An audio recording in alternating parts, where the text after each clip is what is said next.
the Cinematologist Movie Reviews, diagnosing cinema one movie at a time. Today we talk about Lights Out, the feature-length horror movie based off a 3-minute horror movie that became a viral internet sensation in recent years. Directed by the creator of the same short, David F. Sandberg, has his first array into feature-length filmmaking, with producer James Wan backing the way. So, is this an exciting first array into film for David F. Sandberg, or is this a film worth diagnosing?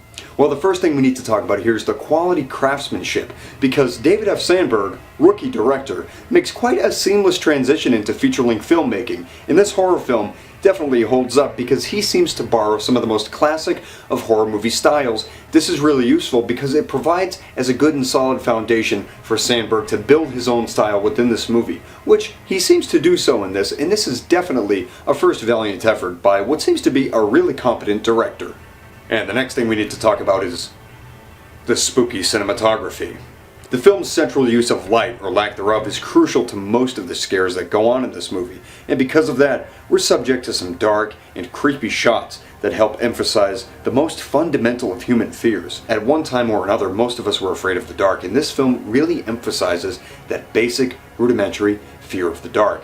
And for a film to really tap into one of our deepest childhood fears, and something that a lot of people still fear, is very inventive in almost a very traditional and straightforward fashion.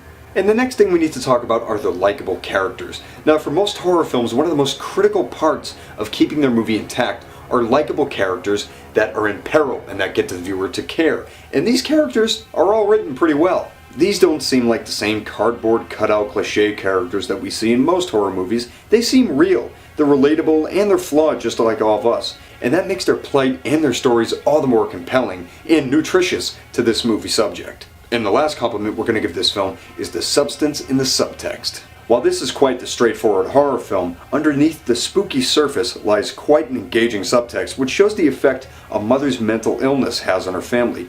This resonates and delivers by the film's end, and holds true value when discussing the impact that this film may leave. This is actually quite the important nutrient to inject into this film, and David F. Sandberg does it because it gives the audience not only something to care for, but something to latch on to thematically and bring home with them. It's not just the scares or the jumps that are going to happen here and there.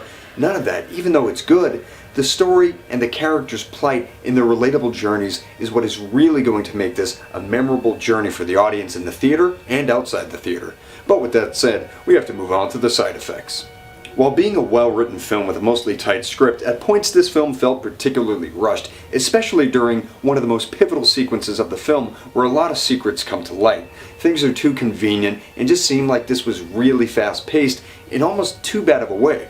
Because being an 81-minute film is just fine, but it almost seems too rushed at that point, and this makes it really hard to identify this film as a slow burner, like some of our most favorite horror movies. And that doesn't have to be the case with this film, but certain scenes speed up the pace far too much to where we can't feel that lingering sense of terror at certain points in the film.